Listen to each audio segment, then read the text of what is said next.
And clearly, these strikes took place overnight. Some of the front pages this morning haven't quite caught up with what happened. Was this inevitable? Because the Houthis were warned repeatedly after 26 or 27 attacks that action would be taken. So was action necessary, and was it always going to happen? Yeah, good morning, David. Good morning, Sarah.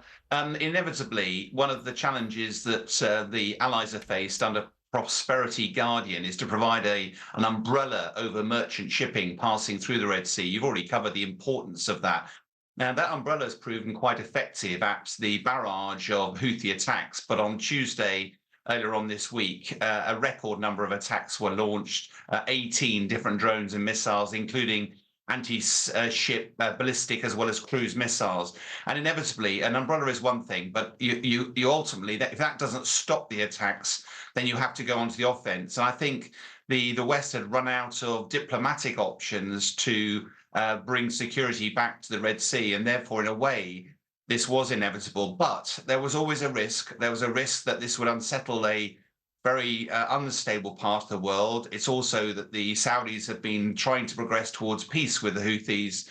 And of course, it's by no means clear whether this will actually stop the Houthis from their attacks. But it was quite a comprehensive wave of attacks last night.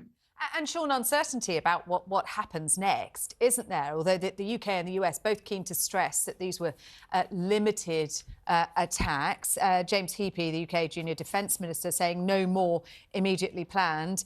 Last night was limited, proportionate, necessary response. What is the approach of the UK government now? Well, I think you make a good point, Sarah. I mean, let's around the statistics first. We understand that 60 targets were hit on 16 different locations, command and control, munitions, missile launch facilities, the like. Over 100 munitions, precision strike munitions were used, launched from air, from sea, and from submarines. The 4 Typhoons used Paveway 4 guided munitions. The US was using Tomahawk. This was a pretty significant wave of attacks across a range of targets. But I think for me, the key point is that up till now, we've been watching the conflict between Israel and Hamas steadily grind on, casualty figures rising, and gradually Iran has been trying to escalate this conflict to bring pressure on the US to use their pressure to stop Israel in its tracks. Now, what this has done now is it's dragged America and the Brits, plus some of the allies, actually directly into the conflict. That is a grave concern.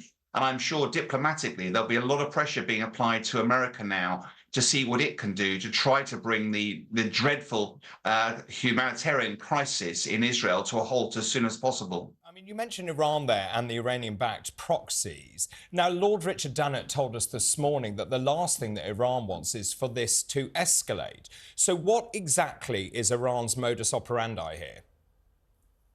Well, as you identify, Iran is the key here because it funds the Hamas fighters, it provides weapons, money, and military training. It does the same for Hezbollah, as it also does for the Houthis. Now, if you look at Hamas, militarily, they are no match for Israel. And if all things being equal, Israel would eventually expunge the Hamas fighters. So what Iran is keen to do is to find another way to bring the conflict to a halt. And by risking escalation, dragging America into a much wider war, that will put pressure on Israel. But it is a delicate balance to strike. It's pretty clear Iran doesn't want to be the subject of attacks, neither does Hezbollah. However, by expanding this, and it has expanded now, it has dragged the Brits and America into dynamic kinetic conflict, delivering a wave of missiles overnight. It's first time Rishi Sunak, our Prime Minister, has had to authorise such strikes. It's very significant, but inevitably, whether this means that it will continue to escalate is quite another matter. And the backdrop to this, Sean, as you set out, the situation in Israel, Gaza, the prospect of a war with Hezbollah in Lebanon, the Middle East in a very precarious position now, and the UK and the US being drawn into it. Yes, I think we've got to be a little bit measured, though. I think quite rightly, it is a concern, and these strikes are a concern. But bluntly, the Houthis can't start to terrorize global shipping with 15% of global shipping moving past the Bab al-Mandab Straits. Having an organisation stop that, it has huge implications for global trade. And whilst you and I might not notice a 1 or 2p price increase on a loaf of bread, the people who suffer in this are the poor and the starving around the world. So this isn't, the Houthis attacks have to be stopped regardless of what was going on across in Israel. But it's also evident that Hezbollah, Lebanon doesn't want to get drawn into a big war. Last time it did, Beirut and Lebanon was badly damaged. We've seen action already. Hezbollah has been very measured in its responses. I think there's much yet to be played out, but I don't yet think we're on the past tipping point of the precipice, even though last night's actions were incredibly dangerous and escalatory. Sean, really good to talk to you. Thank you very much indeed. Sean Bell, their military analyst and retired Air Vice-Marshal.